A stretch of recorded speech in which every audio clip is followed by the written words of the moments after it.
Hello friends, GK India YouTube channel में आपका स्वागत है। यह राजस्थान इतिहास से संबंधित बेहतरीन 50 प्रश्न जो आपके एग्जाम की दृष्टि से बहुत ही महत्वपूर्ण होने वाले हैं, तो वीडियो के एंड तक बने रहिए। चलिए शुरू करते हैं। आज का पहला प्रश्न है, जैन वर्धमान विद्यालय की स्थापना किसने की थी? तो इसका जवाब हो जाएगा अर्जुन लाल शेट्टी ने 1907 में जैन वर्धमान विद्यालय की स्थापना की थी। अगला प्रश्न है, मेवाड़, बांगड़ और आसपास के क्षेत्रों के भीलों में सामाजिक सुधार के लिए लसोड़िया आंदोलन का सूत्रपात किसने किया था? तो लसोड़िया आंदोलन का सूत्रपात बांगड़, मेवाड़ और आसपास के क्षेत्रों में संत माऊ जी ने किया था। अगला प्रश्न है, डूंगरपुर प्रजामंडल की स्थापना कब हुई थी? तो डूंगरपुर प्रजामंडल की स्थापना 1944 में भोगीलाल पांडे द्वारा की गई थी। अगला प्रश्न है, 12 दिसंबर 1911 को दिल्ली दरबार के अवसर पर लॉर्ड हॉर्डिंग पर बम किसने फेंका था? तो ये ठाकुर जोरावर सिंह बाराट ने फेंका था। अगला प्रश्न है, किस स्वतंत्रता सेनानी को जेल में ही जिंदा जला दिया गया था?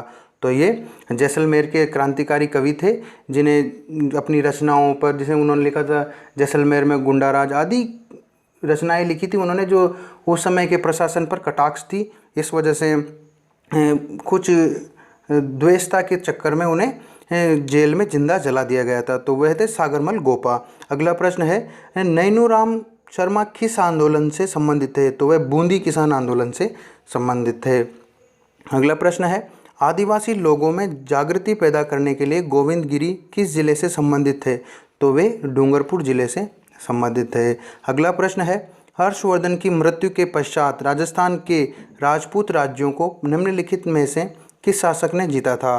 तो हर्षवर्धन की मृत्यु के बाद प्रतिहार राजा नागभट्ट ने राजस्थान के राजपूत राज्यों को जीता था। अगला प्रश्न है, हुमायूं जब कन्नौज में शेरशाह से हार कर भागा था तो उसने किस राजपूत शासक से शरण मांगी थी?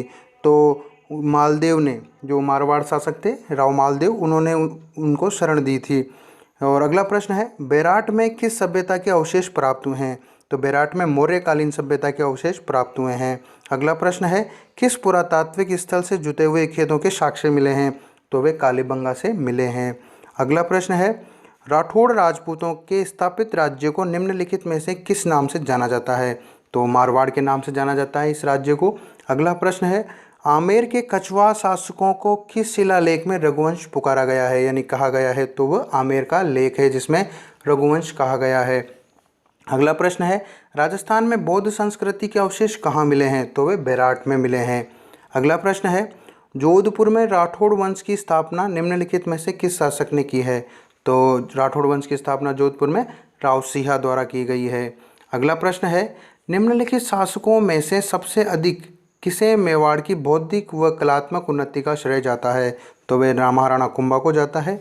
अगला प्रश्न है, 1579 से 1614 ईस्वी में जिस राजपूत शासक को 7000 का मनसब प्राप्त हुआ था, तो वह कौन था?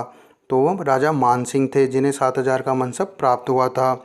अगला प्रश्न है, कुंभा के विषय में निम्नलिखित में से कौन सा कथन असत्य है? तो इसका आंसर हो जाएगा ऑप्शन नंबर 1, यानी कि वो स्वयं विद्वान नहीं था और विद्वानों को आश्रय देता था। यानी कि वो स्वयं तो विद्वान था ही सही और वो आश्रय भी देता था, इसलिए ये गलत हो जाएगा। और शेष तो सही है ही सही, यानी कुंभलगढ़ दुर्ग का निर्माण कराया था वो संगीत प्रेमी तथा मेवाड़ के महान शासकों में उसकी गिनती की जाती है। अगला प्रश्न है, बूंदी राज्य की स्थापना किसके द्वारा की गई थी? तो ये देवी सिंह या देवा द्वारा की गई थी। अगला प्रश्न है, जयपुर का निर्माण किसके द्वारा कराया गया था? तो जयपुर का निर्माण सवाई राजा जय सिंह द्वितीय द्वारा करवाया गया था।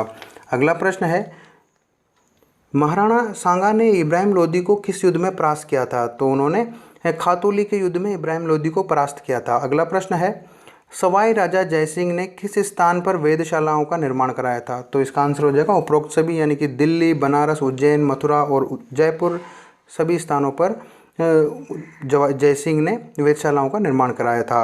अजमेर की स्थापना 1113 ईस्वी में किसके द्वारा की गई थी? तो ये अजयराज चौहान के द्वारा की गई थी। अगला प्रश्न है, वो कौन सा अभिलेख है जो महाराणा कुंभा के लेखन पर प्रकाश डालता है? तो कीर्ति स्तंभ प्रशस्ति 1460 ईस्वी कुंभा के लेखन पर प्रकाश डालती है। अगला प्रश्न है, 8वीं से 13वीं शताब्दी तक आबू पर निम्नलिखित में से किस वंश का शासन था? तो 8वीं से 13वीं तक परमार वंश का शासन था आबू के क्षेत्र पर। अगला प्रश्न है, भड़ोच, मंडोर, जालोर पर 7वीं शताब्दी में निम्नलिखित में से कौन शासक थे? तो गुर्जर प्रतिहार इन क्षेत्रों पर शासक थे। अगला प्रश्न है, राजस्थान में देसी रियासतों के समय किस गवर्नर का शासन था? तो लॉर्ड हेस्टिंग्स का शासन था राजस्थान में देसी रियासतों के समय। अगला प्रश्न है करौली रियासत की संधि के समय शासक था?